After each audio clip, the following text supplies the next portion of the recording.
ఓం నమో నారాయణాయ శ్రీమతే రామానుజాయ నమః. శ్రీమన్నారాయణ చరణం శరణం ప్రపద్దే. అస్మద్గురుభ్యో నమః. అందరికీ నమస్కారం అండి. మనము ధనుర్మాసం సందర్భంగా తిరుప్పావై పాసురాలను రోజు అనుసంధానం చేసుకుంటూ వాటి అర్థ విశేషాలను తెలుసుకుంటున్నాము.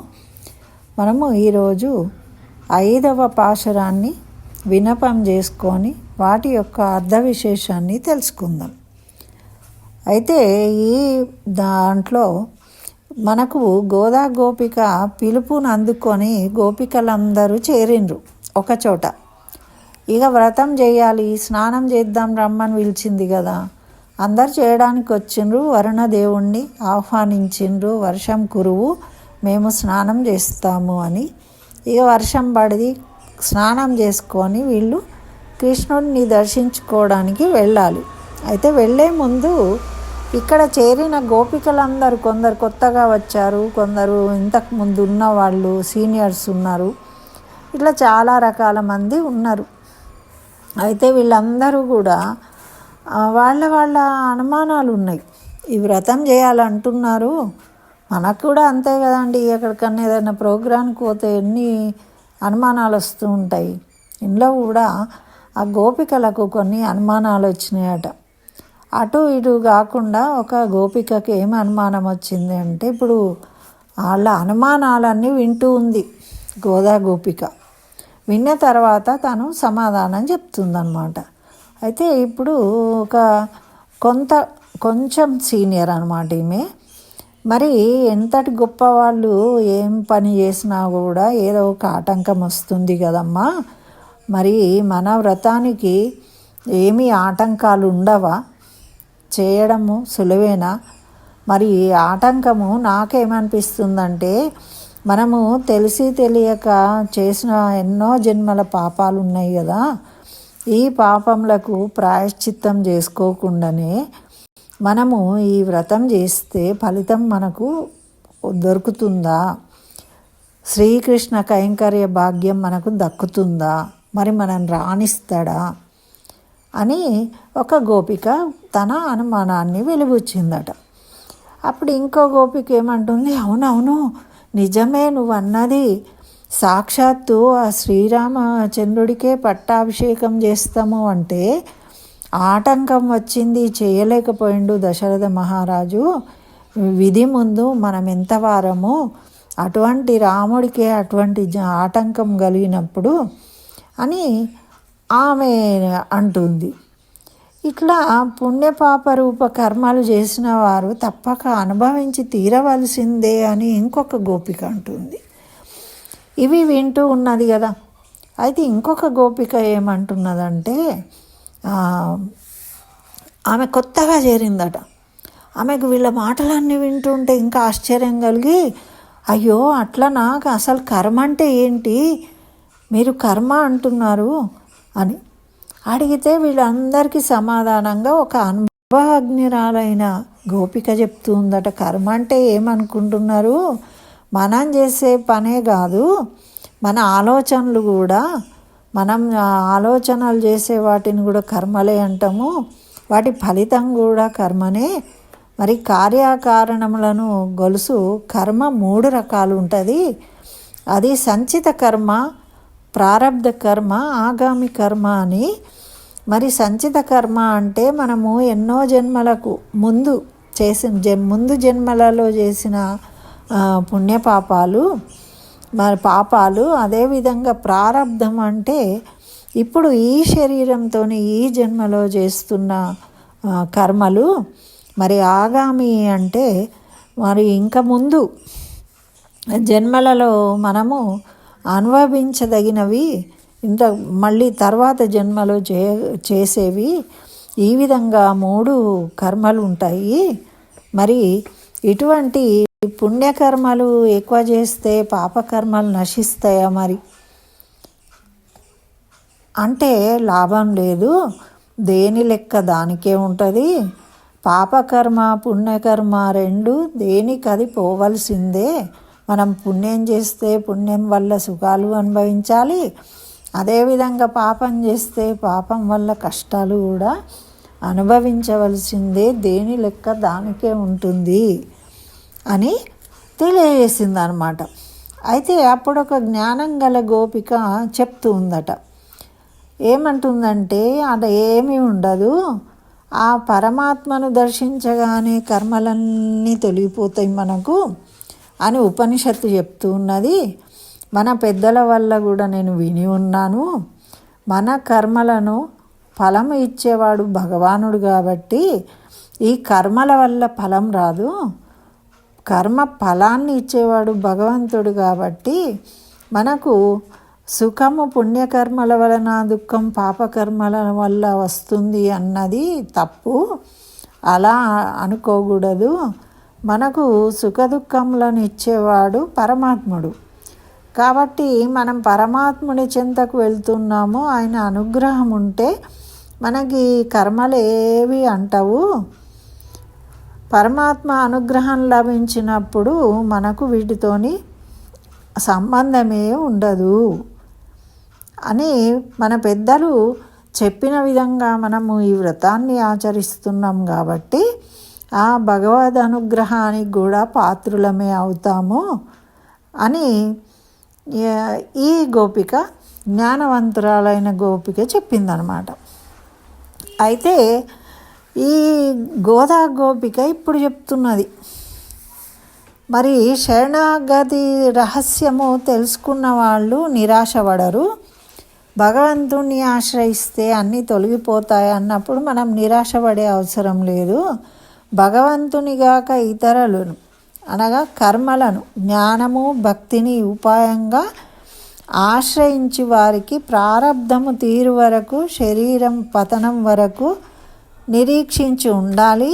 కానీ మనకు కాదు, మనము ప్రపన్న కుటుంబాల్లో చెందినము, అంటే భగవంతుడే శరణు అని ఉన్నవాళ్ళం, ప్రపన్నులం కాబట్టి ఆ శ్రీమన్నారాయణుడే ఉపాయము అని పూర్తిగా నమ్మిన వాళ్ళము కాబట్టి మనం దేనికోసము ఎదిరి చూడవలసిన అవసరం లేదు. మన తనతో సాయుధ్యం అందించడానికి సందేహమే లేదు. మనం ఈ వ్రతం చేయడానికి సంసిద్ధులుగా ఉండాలి. మరి ఈ విషయాలు మీకు ఎట్లా తెలుసు, ఎవరు చెప్పిండ్రు అని అడుగుతారేమో. మనకు మన ఊర్లో ఉన్న గర్గా మహర్షి, సాందీపముని ఇటువంటి వాళ్ళు వచ్చినప్పుడు చెప్పిండ్రు కదా, విన్నాము అని చెప్తూ ఉన్నారట. చెప్పి ఇప్పుడు చెప్తుంది, వాళ్ళ ఆశ్రమంలో మాయనై అని మొదలుపెట్టింది కదా. మాయనై మన్ను వడమదురై మైందనై తూయో పెరునీర్ యమునై తురై వనై అని వాడుకింది కదా. అంటే మాయలు చేయడంలో అతను చాలా నిపుణత కలిగినవాడు. మరి మధురా నగరానికి ప్రభువు అయినవాడు. మరి ఇంకా పరిశుద్ధ జలాలు కలిగిన యమునా నది ఉంది కదా, ఆ యమునా నది తీరంలో విహరించేవాడు. గోకులంలో అందరికీ రత్నదీపము వంటివాడు. కన్న తల్లి కడుపునకు వన్నె తెచ్చినవాడు. యశోదకు పేరు తెచ్చిండు. అందరూ కృష్ణయ్య అనరు, యశోదానందనుడు అని పిలుస్తారనమాట. అటువంటి వాడు దామోదరుడయిండు. తల్లి చేత కట్టబడి అల్లరి పనులు చేసి తాడుతోని కట్టేసింది కదా. దామోదర అనే నామాన్ని పొందినవాడు.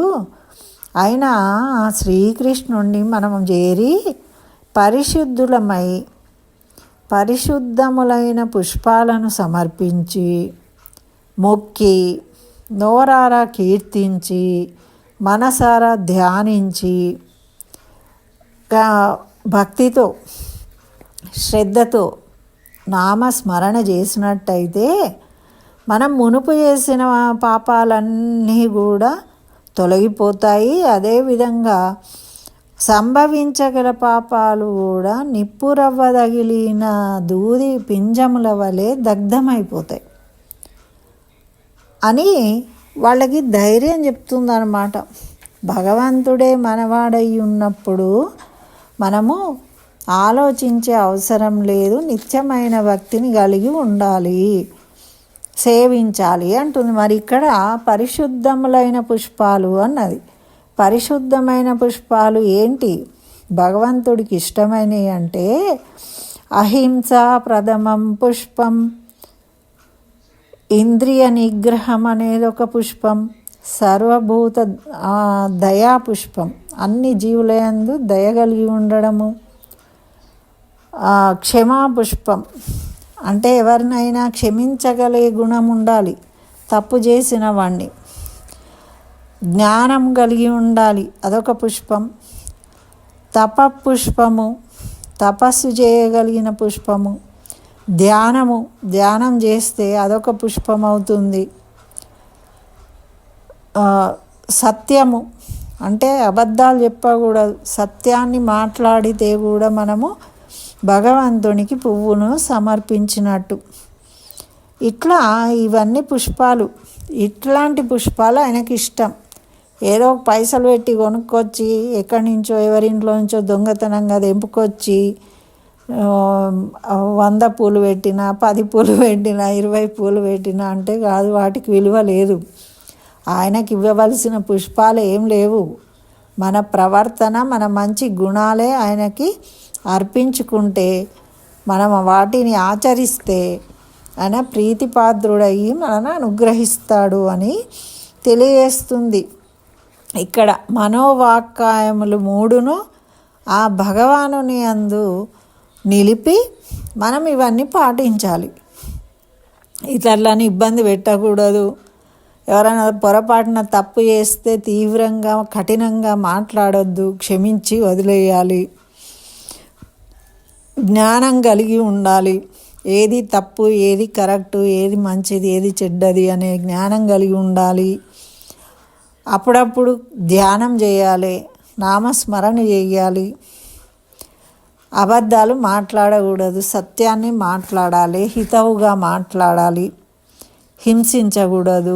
ఇవన్నీ మనము ఇంద్రియ నిగ్రహం కలిగి ఉండాలి. తినాలనిపించినంత తినడము, మాట్లాడాల్సినంత మాట్లాడము, ఇష్టం ఉన్నట్టు అలా చేయకుండా నియంత్రించుకోవాలి.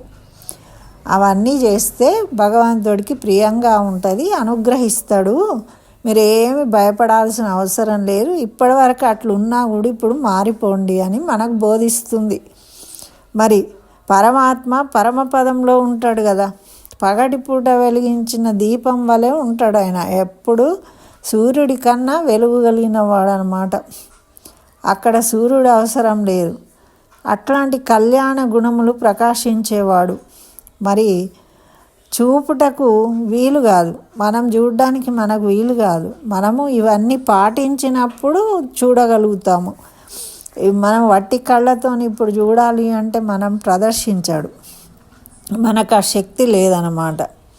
మనం ఎప్పుడైతే పరిపూర్ణమైన జ్ఞానాన్ని పొందుతామో, ఆత్మజ్ఞానాన్ని, అప్పుడు మనం దర్శించగలుగుతాము.